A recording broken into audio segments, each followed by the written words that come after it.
I think all of you have had at some point in time in your life had family or friends who tell you, oh, you're supposed to forget about the past. So I want to talk about the past. Is it good or bad? Are you supposed to forget about it or are you supposed to remember it? Well, it depends on what the past was. And what brought this subject up was I'm attempting to write my story and I'm proofreading my manuscript here. And it just brought that to the forefront of my brain. And I said, there's a lot of people who think you're just supposed to forget about the past. Well, if we forgot about it, how would we ever learn to not repeat it? There's been a lot of things in my own personal life that I probably would have done them differently if I'd grown up a different way. And so if I ignored my past as a kid, which obviously I did because I was making mistakes that I probably wouldn't have had I paid attention to what was going on to myself with my own family situation growing up. Um, there's not one single family that I know of that's not got some dysfunction to it. And I think mine had a lot more than maybe some others, but on a different plane, a different kind of dysfunction. There's different levels of dysfunction. I mean, there's, where people just, they yell all the time. And that's supposed to be normal. And not that I would say. And then you have other people that will tell you, don't forget about the past. You got to hold on to that. Well, this is how I look at it. And this has worked so far. Actually, best for me in my later years because I've become, I guess, more mature and in tune to it. Because I've actually sat down and looked at my life and kind of picked pieces out of it and figured out, oh, so that's why I did that, or that's, I saw my mom do that, so that must be why I act that way. And it's not that you grow up being your parents. It's just your environment, what you see and you interpret and view it as being normal, can be very skewed. It can be so off. So I did a lot of research after I'd had a really bad second experience in the marriage world, and ended up with some pretty hefty issues because of it, because it was abusive, and hence the book. Um, I had a counselor who told me that to write. She said, just write stuff down. So if you're saying, I'm not going to a psychiatrist, I'm not going to go to it, well, then just write everything down. And then go back and read it. Write it down in the moment when you're at the height of that emotional state. And that way you can go back to it. So now what is it? You've written it in a book. Now it's the past. It's already passed. But if you're in the height of an emotion at the time you're writing it, sometimes when you go back and read it, you go, I wrote that? That's how I was feeling? And that's where you learn from the past. So my personal opinion is, don't ignore the past. It's good to revisit it. Don't hold on to it. That's the difference. People that dwell in the past can't move forward. They don't learn from it. They just freeze up and they don't know how to move ahead and go beyond it. I honestly am a big proponent of writing stuff down after I even had a teacher in middle school who told me that I had a flair for writing, that to never stop writing, and unfortunately I did. And during those adult years when I wasn't writing, that's when I made some really bad choices. But I learned from them, and I was, and still am, I'm hell bent on not repeating them. Um, the last experience I had, there's no way I'm going to repeat that one because I'm lucky to be here. I'm lucky to have survived that second incident. I call it the incident. It was 3.5 years of pure, unadulterated hell, to be honest. And you don't want to go there. If I had paid attention to the things that were minor in my first relationships, and even with relationships with my parents and my sisters, then I probably would not have chosen that person either time. I got, like a lot of us do when we're young, we don't like to have those things that tie us down, that keep us in the house that our parents live in. Or now we've got kids that are living at home for longer periods of time, and that's probably not a bad thing. It's not great for the parents because the parents want them to move out. Mine was the opposite. Nobody wanted me to move out. They wanted me to stay. They wanted me to I just become an old woman that was just a built-in babysitter till they all moved out, and then they would let me do what I wanted to do. Who knows? I don't have no idea. But I wasn't going to wait for that. And that's because I mistook my need to be independent for someone showing me some attention to interpret it as love. And when you do that, big mistake. You just set yourself up for a fall. And I set myself up for 27 years of anguish. First 5 years, not so much. After the 5 years, it started to get a little, you don't realize someone's narcissistic until they've had you in their clutches, so to speak. But polite. It's worse when they're nice about it. Like when they're not a bad person, but yet they have all these demands and that sort of thing. But it's all going to be in here. There's the background, the middle part, and where this may possibly end up. So, remembering the past is good. Holding on to it is bad. Where you keep it like right here. Like it's right there all the time. Dysfunctional families are infamous for causing some people to dwell in the past. Like, I'm never going to be good enough for mom, or I'm never going to be good enough for dad. I'm always going to have to, act like this. I'm always going to act like that. When you move out of your parents' house, no, you can be yourself. But it's really hard to get away from the past. That's what I'm talking about. Holding on to the past. That's not good. But if you can sit back, sit on the outside, and actually view your upbringing, if that's where your trauma starts, and it is trauma. So people that hold on to the past, they're stuck in that trauma. They're in the hamster wheel of trauma. That's what I call it. And all you can see is how it was then, and it's never going. In your mind, you've convinced yourself it's never going to be better because you were never good enough then. So I'm not good enough now. Well, that's what you have to let go of. And the way you do that is by forgiving those that made you feel that way. And that's the hardest thing in the world to do. The harder thing is to forgive yourself because you're already accusing yourself of being the cause of it. Like it's something you did, and that's why you lived the hellacious, childhood. That was your fault. Well, it's not your fault. We are thrown into situations that we don't have any control over, with family. So don't victimize yourself because the person that raises you has gone through things and they don't always tell you what they went through. Pretty much they keep it a big secret. And it's not until as you get older and you're still living in that same household that you start getting little bits and pieces of where it's coming from, but you don't. Sometimes for many years, and for me it was over 50 years before I finally, through doing research on PTSD and trauma and things of that nature, that I realized something went on in my family that caused that snowballed on top of me and made me feel like I was never going to be good enough. And you know what? I finally got to the point where I said, I don't care if I'm not good enough. If they can't accept me for who I am, well then that's their loss. So that's why remembering the past is good. It's not bad. Only if when you remember the past, you start doing things that stir that past back up.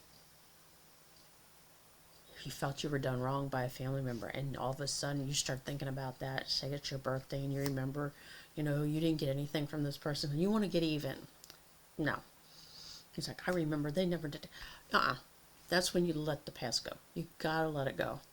You have to have some sense of figuring out how to forgive the bad that was done to you, because there was nothing you could do about it back then. There's nothing you can do about it now, and it's gone. It's in the past. People always say, leave the past in the past. Yes, leave it there. But if it is something that you're having deja vu about now, years down the road, like I've had a lot of deja vu, okay? And I have to revisit that to say, so why do I get so upset about this? And I think about, let me see, what happened when I was younger that's similar. And when you're younger, you're a little bit high-handed, emotional anyway. And that's just how we are. Women more emotional than men, but there are some emotional men out there. So I'm not going to discount you guys. And I'm not a psychologist, I'm not a psychiatrist, I'm not a professional anything except probably a professional mom. As I've been a mom since I was 10 years old, basically. Of course, all my kids are grown and out, and one of them has his own kids, and they're teenagers. But my thing was, I was groomed to be a mother by my parents, and that's what I was. I wasn't a kid. So I understand now that part of my personality was kind of like shoved on me, and I can't be bitter about it anymore, because I used to be very bitter about it. When you're bitter about something that happened when you were a kid, you really got to let that go. If it takes you asking questions of the person that put you in that position, that made you so frustrated and so angry, then ask if you can. The person I want to ask won't speak to me. Hasn't spoken to me for over 10 years now, and I don't know why. But I could lose a lot of sleep about it, and I have lost sleep over it. I've cried over it. I have gotten depressed over it, and I finally 2 years ago decided enough was enough. And I am now 66 years old, and I had to get to the age of 64 to realize there's not a damn thing I can do to change what happened in the past. I can just make sure I don't repeat any of those scenarios in my present or my future. There are a lot of things that are genetic for family members, but I believe it's not so much genetic as it is, well, physical stuff, yeah, is genetic. But emotional stuff is what you saw growing up. If you are a guy and you always saw your dad, screaming and yelling at the lawnmower, when you have a lawnmower and you're an adult, you're going to find yourself screaming and yelling at the lawnmower because that's what dad used to do. And until you put those two pieces together, you're like, ooh, why am I yelling at the lawnmower? It's just a machine. And that's what I mean about remembering the past in the sense of learning from it. We're supposed to learn from the past and not repeat it. But if it was a good past, if it was lots of good stuff happened, then yeah, it's a reinforcement of good things that you should do, or could do, or want to do. But when you feel bad about everything, because everything was bad growing up, like with me, there was a lot that was bad. There was a lot of non-love. And I was hell-bent on making sure that when I had my own family, that my children were going to know that their mother loved them. And they do. And they love me back. And I don't doubt their love. I've never, given them a reason to have animosity for me, except for that one part of my life in my past, which I regret, but it wasn't my fault. I finally got to that realization a little over 15, let's see, how long has it been? 12 years ago. It's been about a 12-year process, where the person that I got involved with, that I ended up marrying, was very good at devising and dividing me from my family, and especially my kids. And when I went through that part of my past, I thought that I was going to just die. I wanted to. Because once he was out of the picture and I was alone, I mean, totally 100% alone in a place that I knew nobody, I did want to die. And then God has a funny way of sending guardian angels, and one of them was a gal that said, you should always write. Write down your feelings, write down, what you're going through, and then go back and read it. You don't have to read it the same day, but, within 24 hours, you should go back and read what you wrote.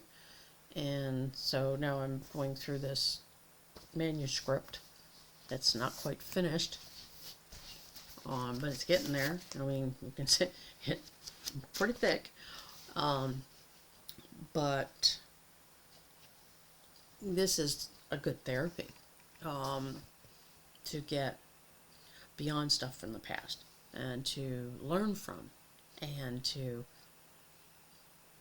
really look at yourself, because that's what people are afraid to do, is that when you're in depression or you're having anxiety, write down how you're feeling and what you're feeling it about, and then go back and visit it. Because believe it or not, putting a pen in your hand and putting it on paper and writing in the moment that you're having this emotional outpour of whatever it is, as you're writing those words, you're letting it go.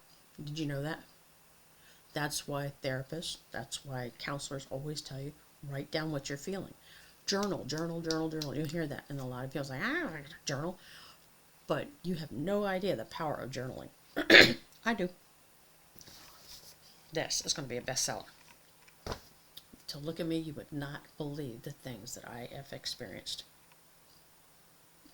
You're not going to believe it. This is all true. Sadly, all true.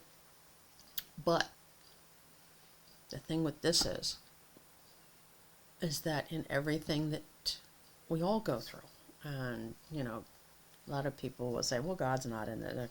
I'm sorry, but I'm going to disagree with you, and that's okay if you don't want to watch the rest of this video. Sometimes when people mention God, everybody's like, oh great, here we go. But when you survive this kind of thing, and you're still here, I'm still here, and I'm still breathing, and I'm able to tell people my story, that's only God. Well, you'll see when the book comes out. I'm trying to get it finished by Christmas. I tried last year, and then a lot of family stuff came up, and so I'm proofreading it, and there's some things that I've left out that I want to make sure I get in here. Stupid errors from the program. But if you have a hard time doing longhand, there's a program. It's a dictation program that I use. It's called Dragon, Naturally Speaking. They have a home version. They got a professional version. I think there's a business one or whatever. Load it up. Comes with headphones for you. And you teach it how to, recognize your inflections in your voice and just go for it. Now, I will tell you, though, it's not perfect, because I think Dragon program thinks I have an accent, because a lot of times it doesn't spell out the right words.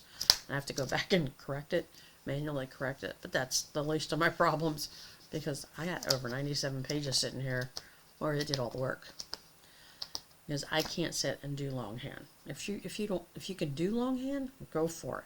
But if talking it out is your best avenue to understanding yourself and why you get triggered by things, there's that word, trigger. They talk about post-traumatic stress disorder triggers. I have those too. Anxiety triggers. Things that just click on that switch and then you just lose it.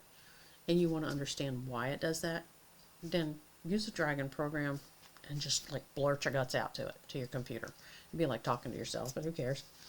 Otherwise, write it down in a little notebook, line paper, journal it. Do it every day. This story of mine was several days. Actually, it was a few months of work because the main part that I thought was the main part of the book, that's when he tapped on my head and he says, "No, that's the middle part. You need to give the background work." So, because I didn't realize that those things in my past that people always tell you, leave it alone, those things in my past explained the things that just happened. The childhood past, adult past, and now senior senior present. Those things explain why I had such a hellacious time trying to make the right decisions because I didn't have good examples.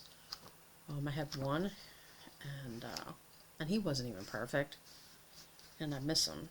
I lost him in January, and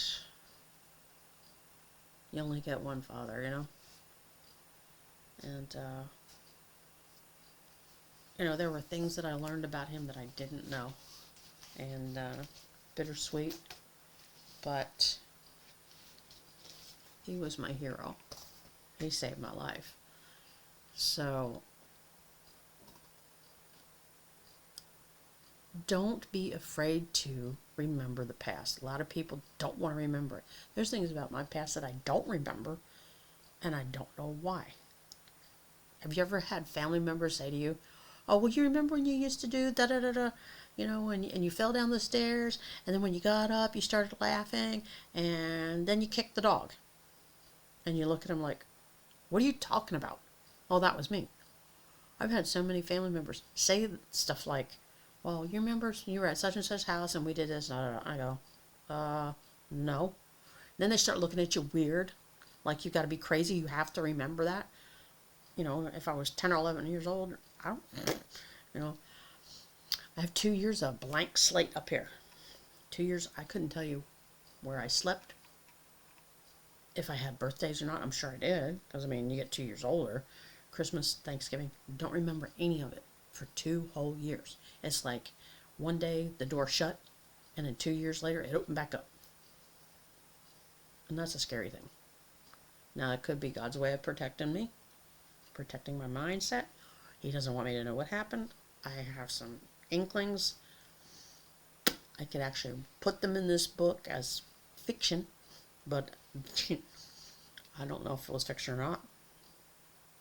The thought that is in my head about those 2 years, I don't like that thought. And the more I think about it, I go, it's probably true, and I don't want to put it in the book. Because that's part of the past that I don't want to revisit. Because it would be very traumatic for me to even contemplate it being a truth. I think there's a reason why God takes things away. Why He removes certain memories. And I don't have anybody that I could ask that's alive that would know if my suspicions are correct or not. So we'll just leave it alone. We'll pretend it's not part of the past. So if it is, and God wants me to know that it is, He'll tell me. He keeps kind of like alluding to it, but there's no specifics. So when you don't have specifics about something in your past, don't assume. Don't assume it's truth. Let it go. Until you have someone that comes up and they give you concrete proof that that is exactly, your suspicion is exactly right, don't go there. You're just going to hurt yourself, and you might hurt some people that you love because they're going to worry about you, and you don't want to do that. So what I'm saying is, when it comes to the past, is it good or bad? Remembering the past is good and bad. The bad part is when you hold on to it because you think you're cursed. You think it's always going to be like that. That's when you need to let it go. And the only way you can let it go sometimes is to write it down. Write down what you're feeling about it. And then if you still can't get the gist of what you wrote, find a counselor. Find a psychologist, psychiatrist, someone who can, I prefer counselors because they let you discover it yourself. They don't I had to go to a counselor when my father-in-law passed away because he died in an accident that was horrible, and it wasn't his fault, and I had a very hard time dealing with it. So I went to a counselor, and the man was great. He sat there, and he said, well, how are you doing? And I tell him what was going on that day, and he's like, whoa, where does that come from? And he would sit there and be quiet and just let me figure it out in my own brain.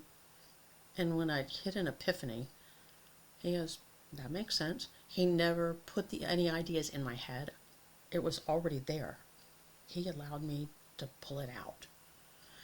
And when you pull it out yourself, there's no doubt it is a truth. It's not some fabricated thing. It's not something someone fed to you. So I prefer counselors, Christian counselors. You know, if you're sometime women need to have a woman counselor because they can identify with the emotional beings that we are. Guys, male counselors, but don't go to a counselor that's having personal problems. My first husband did that, and it just caused more problems for him and I. So remember the past. Learn from it.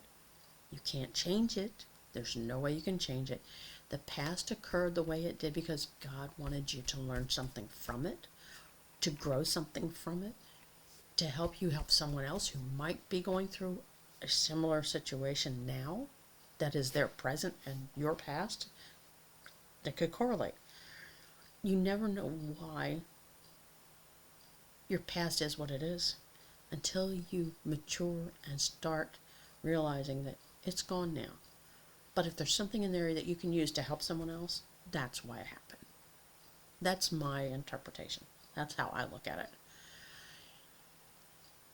If you have a dysfunctional family and you know you get love from one parent, you don't get love from the other parent, the one that didn't give you the love obviously had some deep-seated pain and they can't share it. So what do? You forgive yourself for feeling bad and blaming them for you being angry at them all those years, and then you forgive them. And that is hard. To forgive someone who treated you bad is one of the hardest things you'll have to do, but once you do it, you can do this. You can take a deep breath and a sigh of relief, and your heart will be lightened, and your head will feel better, and then you can talk about it. You can write it. Maybe you'll do like I'm doing. I knew that I had to do this, and this is just one of 3, I think, that I'm supposed to write. Is it 3? No, I know he told me 2. This is the first one. If I can get through this one, the second one should be a breeze. But this is to help other people. It's also helping me in the process. I won't lie to you. When you first write stuff down about how you feel and what you experienced, especially if it was traumatic or abusive or devastating or scary, I cried while reading it. And that was good. That's called the cleansing.